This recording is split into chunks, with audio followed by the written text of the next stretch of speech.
අද ඉරිදා දවසක්. ඉතින් පුතාලට මම හිතුවා උදේට පස්ටා හදලා දෙන්න ඕනි කියලා.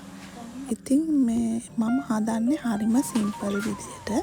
මොකද පුතාලා ගොඩක් දේවල් දාලා කන්න කැමති නැහැ. ඉතින් මම මුලින්ම කරන්නේ වතුර ටිකක් රත් වෙන්න තියෙනවා. ඊට පස්සේ හොඳට රත් වුණාට පස්සේ පස්ටා ටික අරගෙන මම මෙතන චුට්ටක් මගේ අපෙන් නැල්ලා ගන්න. මොකද මෙයාලා ගොඩක් කන්නේ නැහැ.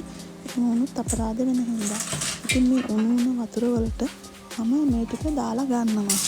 ඊට පස්සේ චුට්ටක් වෙලා තැම්බෙන්න තියෙන ලුණු චුට්ටක් දාලා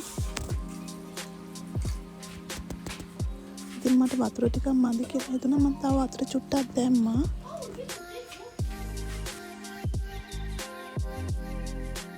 ඉතින් චුට්ටක් මේ ගමන් වතුර ටිකක් උතුරලා ගියා. ඒක මම චුට්ටක් හදලා දාන්නේ.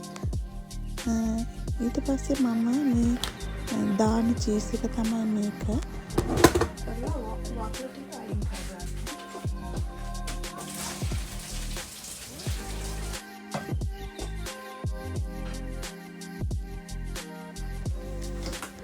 ඉතින් ඊට පස්සේ මම මේ විදිහට චීස් ටිකක් දාගන්නවා.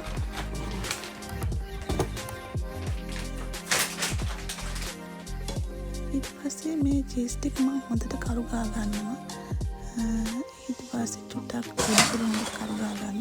ඊට පස්සේ ආයෙත් මම ගෑස් එකේ චුට්ටක් විතර වෙලාවක් තියලා ගෑස් එක හොඳට අඩු කරලා එහෙම නැත්නම් ඕෆ් කරලා චුට්ටක් තියලා ආපහු ගන්නවා.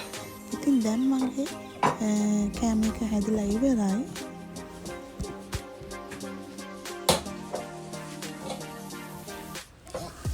ඉතින් ඊට පස්සේ මේ විදිහට මම එයාලට චුට්ට බෙදලා දෙනවා.